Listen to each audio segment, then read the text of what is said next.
ಪ್ರೀತಿಯ ಸುನ್ನಿ ಸಹೋದರರೇ, ಸಲಫಿಗಳು ಸಾಮಾನ್ಯ ಸುನ್ನಿಗಳನ್ನು ವಿರೋಧಿಸುತ್ತಿಲ್ಲ. ಬದಲಾಗಿ ಸಮಸ್ತ ಪಂಡಿತ ಪೋಷಿತ ಕಂದಾಚಾರ, ಮೂಢನಂಬಿಕೆಗಳ ವಿರುದ್ಧ ಮಾತ್ರವಾಗಿದೆ. ಮುಸ್ಲಿಯಾರ್ಗಳೆಂಬ ಧರ್ಮಗುರುಗಳು ಮಾಡುವ ಶೋಷಣೆಯ ವಿರುದ್ಧ ಮಾತ್ರವಾಗಿದೆ. ನಿಮಗೆ ಇದು ಗೊತ್ತಾ? ಅಂತಿಮ ಪ್ರವಾದಿ ಮುಹಮ್ಮದ್ ಸಲ್ಲಲ್ಲಾಹು ಅಲೈಹಿ ವಸಲ್ಲಮರು ಈ ಜಗತ್ತಿಗೆ ಇಸ್ಲಾಮನ್ನು ಅದರ ಪೂರ್ಣ ಪ್ರಮಾಣದಲ್ಲಿ ರೂಪಿಸಿಕೊಟ್ಟೇ ಈ ಜಗತ್ತಿಗೆ ವಿದಾಯ ಹೇಳಿದ್ದಾರೆ.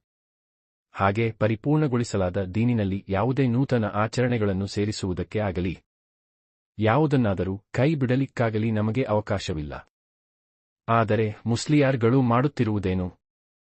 ಕಬುರು ಜಿಯಾರತ್ ಹೆಸರಲ್ಲಿ ಕಬುರಲ್ಲಿಯೇ ಪ್ರಾರ್ಥನೆ, ಕಬುರನ್ನು ಪೂಜಿಸಲು ಉರೂಸ್, ಮೌಲೂದ್, ಕುತ್ಬಿಯತ್, ರಾತೀಬ್, ಮಾಟ ಮಂತ್ರ, ದಿಕ್ರ್ ಹಲ್ಕ, ಪ್ರವಾದಿ ಜಯಂತಿ, ವಾಸ್ತು ದೋಷ, ಫಾತಿಹ ಹೆಸರಲ್ಲಿ ಬೊಜ್ಜ, ಲೋಕನಿಯಂತ್ರಕ ಖಮ ಮಡವೂರ್ ಎಂಬ ಹೊಸ ನಂಬಿಕೆ, ಕೊರಾನಂತರ ನೂರೆ ಅಜ್ಮೀರ್, ಮದನಿಯಂ ಮುಂತಾದ ನೂತನ ಅನಿಸ್ಲಾಮಿಕ ಆಚರಣೆಗಳನ್ನು ಹಣ ಸಂಪಾದನೆಗಾಗಿ ಇಸ್ಲಾಮಿನ ಹೆಸರು ಬಳಸಿ ಮುಸ್ಲಿಯಾರ್ಗಳು ತಮ್ಮ ಜೋಬು ತುಂಬಿಸುತ್ತಿದ್ದಾರೆ ಮತ್ತು ಮುಗ್ಧ ಸುನ್ನಿ ಸಮೂಹವನ್ನು ನರಕಕ್ಕೆ ದೂಡುತ್ತಿದ್ದಾರೆ.